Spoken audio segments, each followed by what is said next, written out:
এই ভাব নিয়ে যে পূজা যদি আমি না করি, যোগ্য যদি না থাকি, আমার মনটা তো বড় চঞ্চল। এই সংসারে মনটা এত চঞ্চল, ঘোড়ার লাগামের মতো। ঘোড়াকে যদি কেউ লাগাম না দেওয়া যায়, ঘোড়াকে নিয়ন্ত্রণ করা যায় না। এই মনটা বড় চঞ্চল, কারণ কাম, ক্রোধ, লোভ, মোহ, মদ এবং মাৎসর্য, এই 6টা রিপু আমার মনের মধ্যে, সবের মধ্যে আছে। আপনারা যারা সাধু ব্যক্তি, ভক্ত ব্যক্তি, আপনারা 6টাকে নিয়ন্ত্রণ করেছেন। নিয়ন্ত্রণ করেছেন বিদায়ী এই কলিকালে ভাগবতের আয়োজন করেছেন, তাহলে সম্ভব হতো না। ভাগবতের দ্বাদশ খণ্ডে কলি সম্পর্কে যা বলছে যে এই কালে ভালো কাজ করেই যাবে না, খালি কথা আসবে, করতেই পারবেন না, এমন অবস্থা।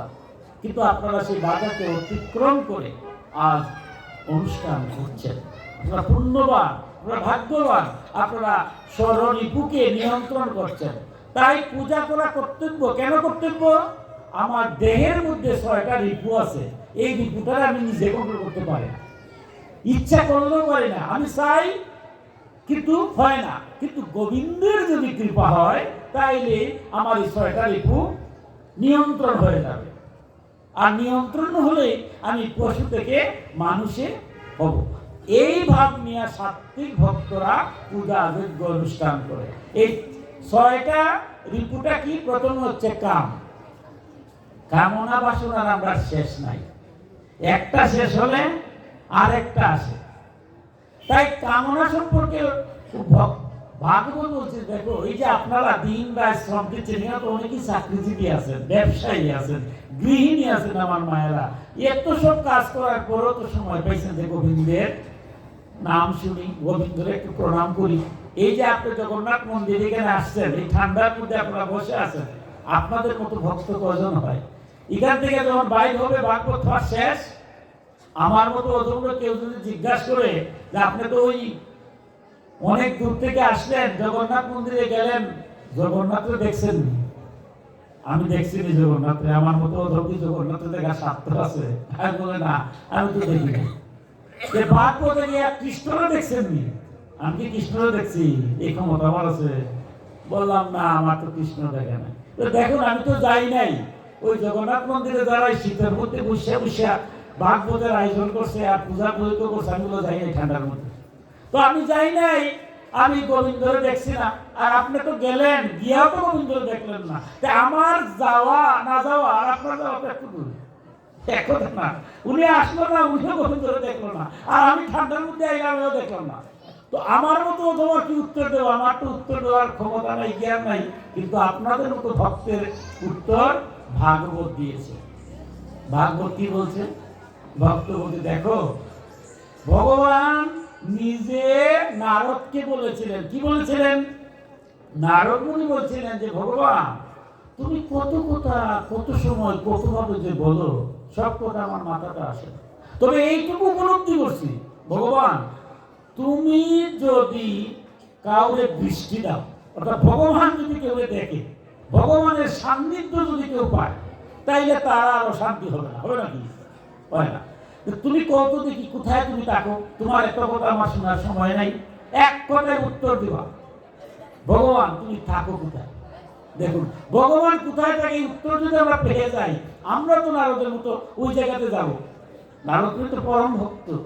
আর ভগবান দেখুন ভাগবতে এসে বলতে, অনেক কঠিন কথা বলছেন গীতাতে, কিন্তু ভাগবতে এসে ভগবান বক্তাধীন বলছে, আমি নিজে স্বাধীনই নেই, আমার নিজের মধ্যে কিচ্ছু নাই, আমি ভক্তের অধীন। ভক্ত যেভাবে বলে আমি ভক্তের অধীন হয়ে যাই। নিজেকে পর্যন্ত বলিয়ে দেন, নিজের অস্তিত্ব রাখেন না, ভক্তর কাছে তিনি এত কৃপাপূর্ণ তিনি। তাই বলছেন নারদ যখন প্রাণ করে, নারদ বলছে যে তুমি আমাকে বলো, এক কথায় বলো। এবার গুহ্য কথা ভাগবতের কি বলছেন ভগবান? ভগবান কোথায় থাকেন? নারদের উদ্দেশ্য হলো তুমি যেখানে থাকো আমি এখানে যাব, তোমারে আমি দেখতে না পাই, তুমি তো আমারে দেখবা, তুমি দেখলে তোমার সার্থক জীবন। তাই বলছেন নাহং তৃষ্ণামি বৈকুণ্ঠে যোগিনাম হৃদয়েন চ মৌদ ভক্ত যত্র গায়ন্তি তত্র তিষ্ঠামি নারদ। এবার গুহ্য কথা বলছেন, কি বলছেন? নাহং তৃষ্ণামি বৈকুণ্ঠে, হে নারদ, আমি আসলে বৈকুণ্ঠে সদা সর্বদা অবস্থান করি না, কারণ আমি সর্বং খলিলং ব্রহ্ম, আমি সর্বত্রই যেখানে বিরাজ করি। আমি কি একটা স্থানে বসে থাকতে পারি? তাহলে নাহং তিষ্ঠামি বৈকুণ্ঠে, বৈকুণ্ঠে পাই নাই, তাহলে কোথায় আছেন? যোগিনাম হৃদয়িনচা, যুগ যুগ ধরে যারা মুনি ঋষিরা ভগবানের ধ্যান করছেন, ভগবান বলছেন আমি তাদের হৃদয়ে অবস্থান করি না। কঠিন কথা না? যুগ যুগ ধরে মুনি ঋষিরা, কারণ মুনি ঋষিরা সন্ন্যাস হয়ে চলে গেছেন। সন্ন্যাসের চেয়েও গারস্থ আশ্রম শ্রেষ্ঠ। এই যে ভাগবতের 18,000 শ্লোক, যত ভক্তের কথা বলা হয়েছে, ভক্ত ধ্রুব, ভক্ত পিতু, ভক্ত প্রহ্লাদ, ভক্ত অজামিল, সব আপনাদের মতো গারস্থ আশ্রমের কথা ভাগবতে। যে এই সংসার যদি না থাকে তাহলে ভগবানকে কেউ ডাকতনি, ডাকতে না। সুতরাং সংসার ত্যাগ করে যারা গেছে, ঠিক আছে, তারা আমার পাবে, কিন্তু তাদের হৃদয়ে আমি সর্বদা অবস্থান করি না। কোথায় অবস্থান করেন? এবার বলছেন মদ ভক্ত, আমার ভক্তগণ। কোন ভক্ত? যারা সংসারে থেকে সমস্ত পাথর ঠেলে আমার নাম জপ কীর্তন করে, যত্র গায়ন্তি, আমার নাম নেই। এই যে কীর্তন, ভাগবত কীর্তন হচ্ছে, গীতা কীর্তন হচ্ছে, হরিনাম কীর্তন হচ্ছে, যেখানে ভগবানের নাম জপ কীর্তন হয়, তত্র তিষ্ঠামি নারদ। হে নারদ, যেখানে আমার নাম গুণগান আমার গারস্থ আশ্রমের ভক্তরা করে, আমি সেখানেই ভক্তদের হৃদয়ে অবস্থান করি। তাই ভক্ত বলছে, দেখো জগন্নাথ মন্দিরে আমি গেলাম, জগন্নাথকে দেখি না, এটা ঠিক আছে। ভাগবত পাঠ শুনলাম, রাধা গোবিন্দর দেখি নাই, কিন্তু এখানে তো গোবিন্দ নিজে বলছেন যেখানে ওনার পাঠ হয়, কীর্তন হয়, সেখানে তিনি নিজে অবস্থান করেন। তা আমি যে গেলাম, উনি কি ভগবান দেখছে না? জগন্নাথে যারা প্রণাম করলাম, আমি জগন্নাথ না দেখতে পারি, জগন্নাথ তো আমার দেখছে। ভক্ত বলছে, দেখো আমার জগন্নাথ দর্শনের দরকার নেই, আমি তো আর রামকৃষ্ণ বা মাকে বা হতে পারি নাই, এরকম সাধু বুঝি নাকি? ও তোর দরকার নাই, কিন্তু আমারও তো জগন্নাথ দেখছে। আমি যে ভাগবত পাঠ গেলাম, গোবিন্দ কি দেখছে না? কিন্তু তুমি যে গেলে না, তাও গোবিন্দ দেখছে। অতএব আমার গোবিন্দ দর্শনের দরকার নাই, গোবিন্দ আমার দর্শন করলেই হলো। তাই সাত্ত্বিক ভক্তরা মনে করে যে আমি যখন পূজা পার্বণ যজ্ঞ অনুষ্ঠানে ভক্ত দর্শন করব, প্রণাম করব, ভগবান আমার দেখতে চায়। ভগবানের যদি কৃপা হয়, তাইলে আমার যে কামনা বাসনা, এই কামনা বাসনা গোবিন্দের চরণে দিয়ে দেবে। এখানে অনেক ভক্ত আছেন, দেখবেন যে ঘুম থেকে উঠে স্নান করে একটু জল তুলসী দিয়া তার ব্যবসা বলেন, চাকরি করেন, সবে যায়। তা আমার মতো কেন হতে পারে না? 24 ঘন্টায় দিন যায়, 6 ঘন্টা নাই ঘুমালাম, চাকরি করলাম আর 6 ঘন্টা, বা ব্যবসা করলাম 6-7 ঘন্টা, তারপরে কি একটা ঘন্টা সকালবেলা ভগবান তো বেশি কিছু বলছেন না, পত্রং পুষ্পং ফলং তুষম, একটু তুলসী দাও। আমি বললাম যে না ভগবান, আমার বাড়ি তুলসী গাছ নাই, এটা কি হয়? সনাতন হিন্দু ধর্মের বাড়ি তুলসী গাছ নাই। গোবিন্দ তারপর আমার তাক করছে না, বলছে তুলসী পাতা নাই, একটু ফুল দাও। বলে আমার বাড়ি ফুলও নাই, ফুল নাই হয় নাকি?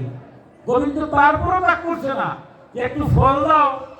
যে বাহ, বাজারও গেলে নিজের খাবার খেতে পারি না ভগবান, আবার তোমার লইয়া ফল আনবো। ভগবান বলছে রে বাবা, লাগবে না, যা। একটু ভক্তি করে যদি কেউ একটু আমার জল দেয়, তাতেই আমি খুশি। এবার আমি ওরকম কি বলতে পারবো যে ভগবান আমার আবার একটু জল নাই?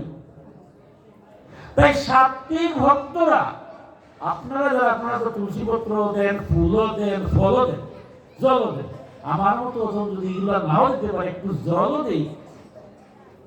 এই জল দিলে প্রতিদিন যদি আমার ছেলে মেয়েদেরকে আর কিছু না, সেই স্কুল করবে, নাচের স্কুলে যাবে, গানের স্কুলে যাবে, সব সময় পাবে। শুধু একটা কাজ যদি আমরা করি, যে তোমরা স্নানটা করে একটু গোবিন্দর একটু ফুল তুলসী দিয়ে, আর কিছু না, সন্ধ্যাবেলা আমরা সবাই একটু কীর্তন করলাম। তাই হচ্ছে গোবিন্দ বলছে, যারা প্রতিদিন আমাকে একটু জল তুলসী দেয়, আমি সেই ভক্তের হৃদয়ে তাক করি না। আমি যদি আমার হৃদয়ে থাকে, তাহলে আমি কোনটা ভালো কোনটা মন্দ আমি বুঝবো না, ভগবান আমাকে বুঝিয়ে দেবে। তাই সাত্ত্বিক ভক্তরা কাম